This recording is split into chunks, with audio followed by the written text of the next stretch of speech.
Ooh, I've been wanting one of these for a long time. Well, one of each of these really. They kind of go hand in hand, scroll saw and spindle sander. So there was a sale and I was originally only getting this, which was a very good deal. This was like 43% off. It was crazy. It was really good. And after I had added this to the cart, I noticed that the spindle sanders were also on sale for about 20% off. So I went ahead and got that too, and spent too much money, of course, but this has been something I've been wanting to get into for a very long time, which is scroll saw cutting, making cool things out of small pieces of wood. So it's a hobby I've been wanting to get into for quite some time, and I bought two books to go with these. They have not arrived yet. They should be here tomorrow. So I'll be learning all the techniques and practicing and all that. So at any rate, they had a bunch of different scroll saws on sale on Grizzly, and that's where I got my planer jointer combo as well, which that thing I've used a couple times, and I've been busy doing other projects. Just got finished with the exterior workshop project and interior workshop project as well, the renovations. So finally I can get around to getting some use out of that, and I'm gonna start messing with these as well. I used the planer portion of that already a couple times, and it works extremely well. It's a spiral cutter head, and so or helical, I'm sorry, it's a helical cutter head. And so I actually used some very small, it was like 1/2 inch wide by 3/4 inch material, and it planed it beautifully. So I can't wait to get to using that on some white oak or whatever I can get at the local lumber yard, the non-Home Depot lumber yard. So I'm super excited for that, and that'll go hand in hand with these as well, because I can get some nice wood. And I mean, Home Depot, the only thing you can get there is oak or poplar, which is good, but you know, you want to start branching, or I want to start branching out into other woods. Like, I really wanted to start using quite a few different things. So at any rate, let's do an unboxing of these and check them out.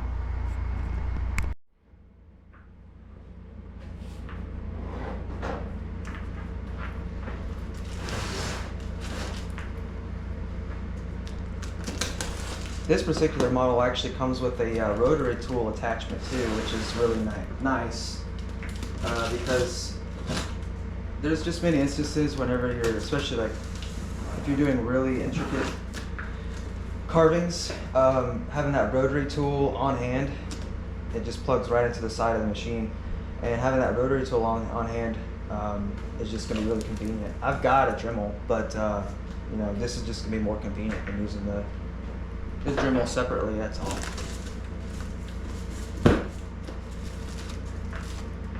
And I imagine, since this is smaller, so much finer, like it looks like it's going to be like holding a pen, it's going to be a lot easier to control that as well than a Dremel, which is like you have to hold it with your whole hand.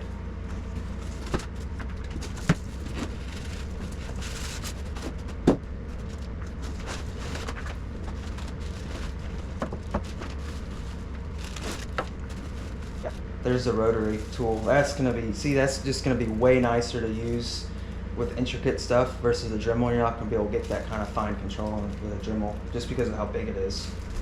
At least mine's a Dremel 4000. It's the bigger one.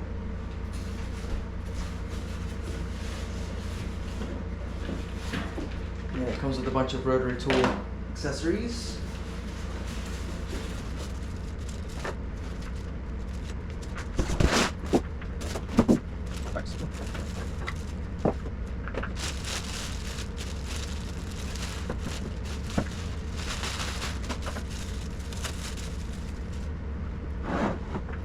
So there it is.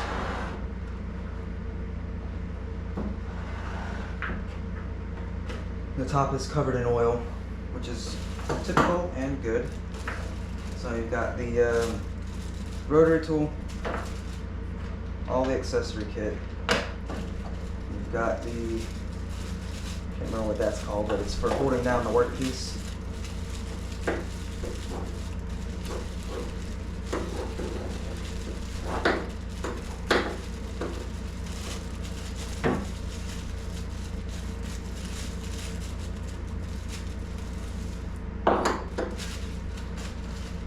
And we've got some accessories, including a starter blade.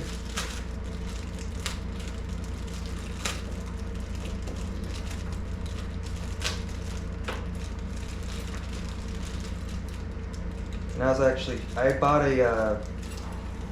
some separate blades as well, and I was actually surprised at how tiny they were. Like, even that's kind of surprising. I've never used one of these before, so this is gonna be a complete learning experience for me, which is awesome. But yeah, like, that's already a tiny blade, but let me show you.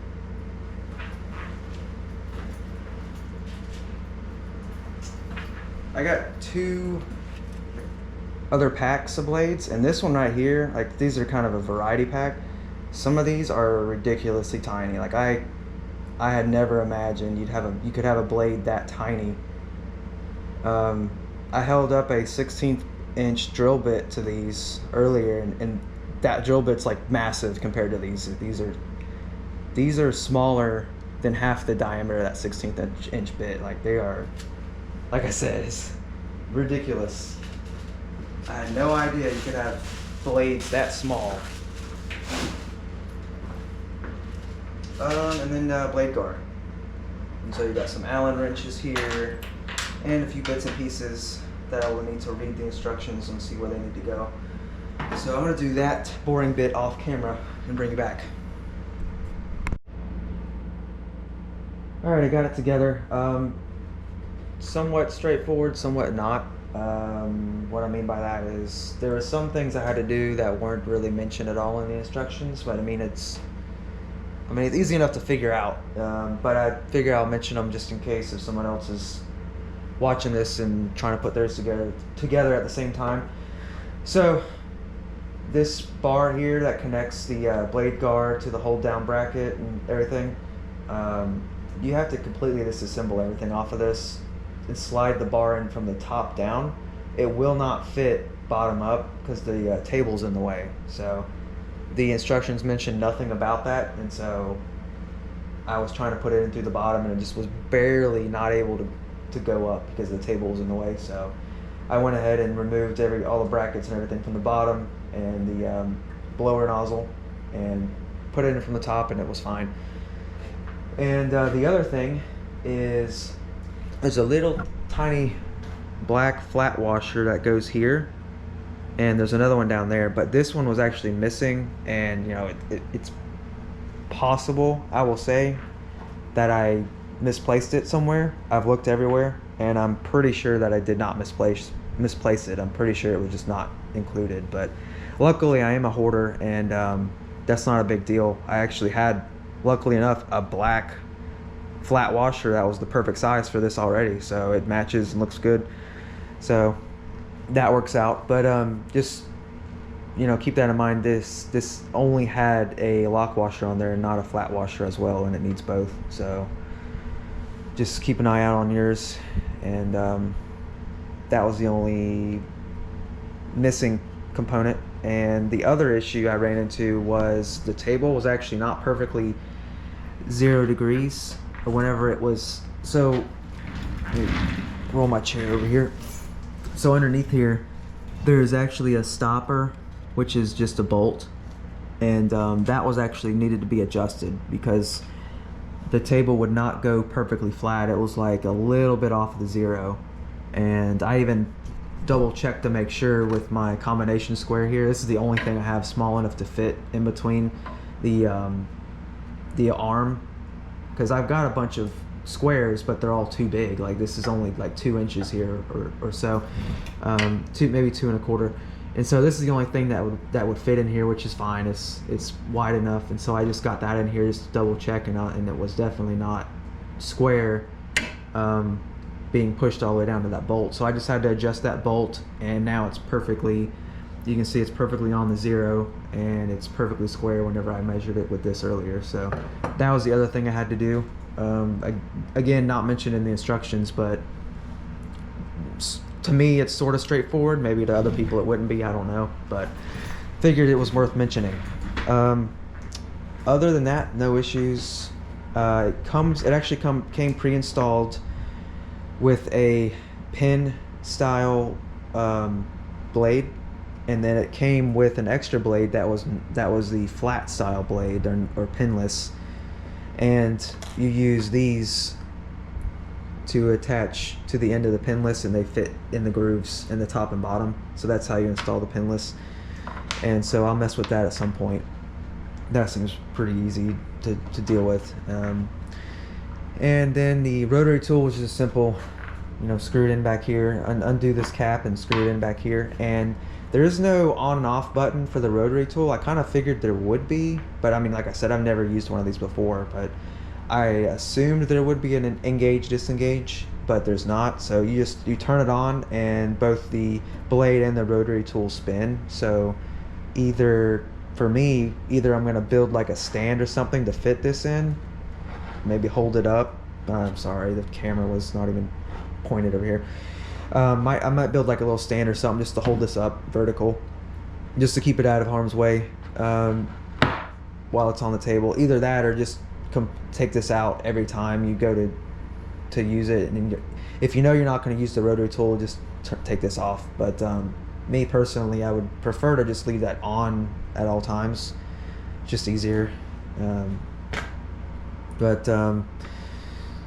Yeah, so that's the only thing to mention about that. And then yeah, I turned it on just once right before I turned the camera back on, and it's working pretty good. So let's show you now. So that's the lowest speed setting, and you got your light, and you can crank it up from there.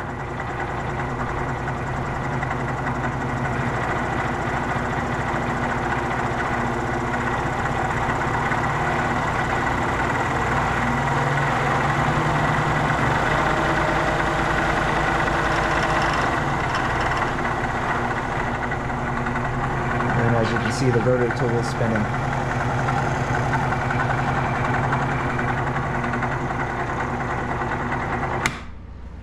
And it stops instantly, which is pretty cool.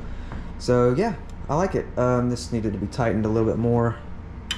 This is supposed to be easily, so you're supposed to be able to easily like lift this up and then lift it down, and I don't know, like I'm kind of not a fan of the way this is done, just because you're supposed to be able to move this out of the way easily to get your workpiece in and then put it down and start working. You can't really do that easily with this setup, because you have to like loosen it, tighten it, and all that. So I don't know. Like I said, this is my first time even having a scroll saw, so maybe that's how they're all done. I kind of doubt it. I'm sure the higher end models have a better design for this, but for the price this was, definitely not complaining. Definitely super happy so far. I mean, I haven't even used it yet, but so far of what I've seen, the quality seems pretty good. I'm gonna put some paste wax on this. Oh, and what it called for was you just cleaned this off with some WD-40, because there was some thick oil or something on there, that basically rust preventative that they had on there from the factory, and so you just clean that off with the WD-40, and then I'm going to put some paste wax on here, which is what I do for all my equipment. It just makes it a lot easier and smoother for the wood to slide across it. And so I haven't done that yet, but I will here very soon. So I'm going to mess around with this a little bit more, and then I'll bring you back and show you some cuts. Okay, for me it's been probably a few weeks since the last clip on the scroll saw. I waited for a couple books to come in, and after going through the instruction manual that came with the saw, and going through these, both of these books came with instructions on how to set up your saw, and a lot of good, especially this one. This book definitely had a lot of good information. tons of information I would say that really is needed, which was not included in the instruction manual. So I would highly recommend if you're getting any scroll saw, it's your first scroll saw, you don't know anything about them, you definitely need, I would suggest this book. This is the one that a lot of people suggest. It's the Scroll Saw Workbook, 3rd edition. Not very expensive. That's the author. And this one's pretty cool too. It's got a bunch of puzzles, but it also goes over basics and starting and everything. So, initial impressions. Again, this is my first scroll saw. I've never touched one before now. And so, first impressions, as you can see, the side panel is off down here because using the plain end blades, which are the blades that do not have pins, so there's two different kinds. There's these that have the pin in the end, and then there's a different kind like these that are just plain end, flat. So to use the flat blades, you've got to use, and these came with the machine, you've got to use these attachments, and they've got little set screws that you screw into the blade to pinch it in. And so you've got to have those on there for the plain end, and with those on there, it does not fit through this little slot here in this removable, I can't remember what these are called, but this is a removable piece that you can remove out. It does not fit there. You have to have this removed first of all to fit that down there. Or what you could do is you could try to fish the blade down, but the problem is this is the side piece and this is the hole you have right here to deal with. Trying to fish that in there a couple inches in there, it's impossible. Trust me, it is not easy to do, especially considering how tight you have to get these. You have to get these extremely tight, because I went through multiple iterations of getting it tightened and thinking, oh, I'm good to go, and I turn it on and dink, nope, not good to go, take it all back apart again. It is highly frustrating. So in my opinion, I doubt this is ever going back on there, and that's because it makes it so difficult to get these blades in. I mean, it's just ridiculous. And again, you know, I'm a complete novice on scroll saw use, but that seems just ridiculous to me how difficult that is using the plain end blades. So yeah, so like I said, I don't think that's going back on. It doesn't make a ton of dust, and this did work pretty well with the side panel on. Obviously, with the side panel off, I didn't even try to put the vacuum on it, but yeah, I don't know. And the problem with this is a lot of the really intricate designs and what you're using a scroll saw for, a lot of it calls for you putting the blade through the workpiece, and then you know, you have to put the blade through the workpiece through a little tiny drill hole, because you're not going to be able to just, you know, go in from the side or whatever for a lot of stuff. So I don't know if it's just this model or if I'm just not understanding stuff correctly or whatever, but as far as I can tell on this particular model, it is like impossible to do that, because you can't fit that end piece through this side piece. So if this was connected, it doesn't fit through there, and it also doesn't fit through here. So you'd have to have this off. This only comes up about 2.5 inches, so you'd have to have this off and that on and fish it through, and I just don't see how that would be possible at all with a you know, work piece on here and everything. No, I don't, you know, like I said, you know, my understanding on these is very limited, but from what I can see here, I don't see it happening. So who knows?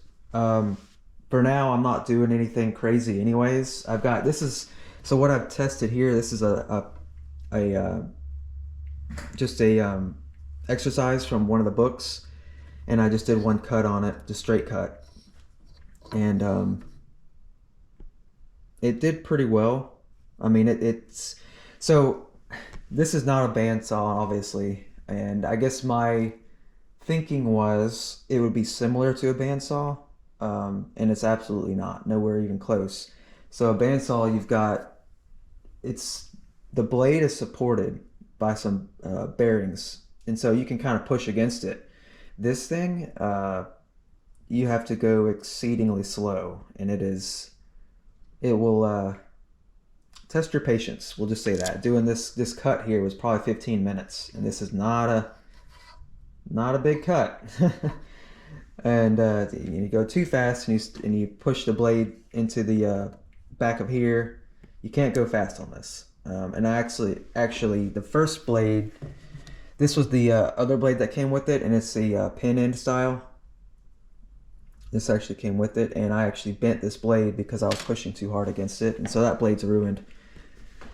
It does not take much to push too hard against this, so you have to like barely do any pushing against this thing, and it just takes a while. And even on high speed, I didn't crank it all the way up, but it's pretty far up there on the speed, maybe 3/4 max. And so yeah, like I said, you have to take it extremely slow and have a lot of patience. And then of course the hold down bracket, you need to make sure that's tight, pushed down, otherwise it starts flying all over the place and vibrating, I should say, all over the place. It just gets difficult. You got to make sure this is down.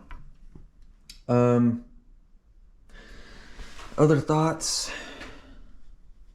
I'm not sure.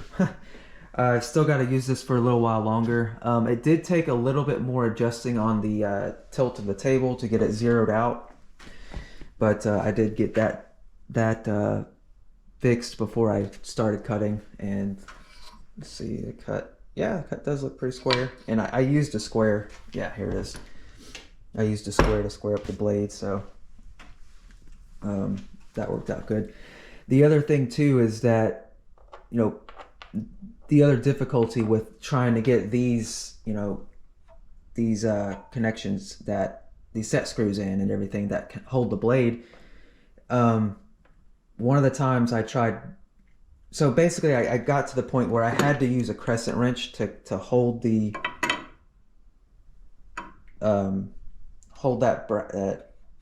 bracket in to where I could tighten it with the Allen wrench, because otherwise I could just not grip it hard enough with my hand to tighten it down good enough to where the blade wouldn't just spring out of it. So that's just another one of those things where I'm just like, I don't see how it would be possible with this setup to fish that through the workpiece with all these other things going on, and then you have to use the crescent wrench to stabilize it to where you can actually get the Allen wrench and crank down on it. And then on top of that, every time I got the Allen wrench, I was done using it, I tried to pull it out. It was like extremely hard to pull back out. Frustrating, to say the least. Frustrating. So the blade change system on here, as far as I've been using it, is awful. Extremely difficult. So again, that may just take some more time getting used to it, whatnot, but yeah, that's just my first impressions here. So at any rate, I'm gonna call it there for this video. The next thing coming up is gonna be, I'm gonna get the spindle sander unboxed, because that's still sitting and it hasn't been unboxed yet. So I'm gonna get that unboxed, and we're gonna put that into another video coming up after this one. So by then I should hopefully have some more practice done on here and some couple things to sand out. And by the way, so I photocopied this puzzle or exercise out of the book. I've got a LaserJet copier, so I photocopied it, and then I used some spray adhesive over here, that stuff, and just attached it down to the wood. So that made it easy to cut out, and that's kind of what they suggest you do in the books as well. So that was a good tip. But yeah, doesn't make too much sawdust. There's some, but they are very tiny blades, so I get that's probably why. At any rate, like I said, I'm going to cut the video here, and be on the lookout soon for a unboxing, initial review kind of thing on the spindle sander. So that's coming up shortly. Catch you then.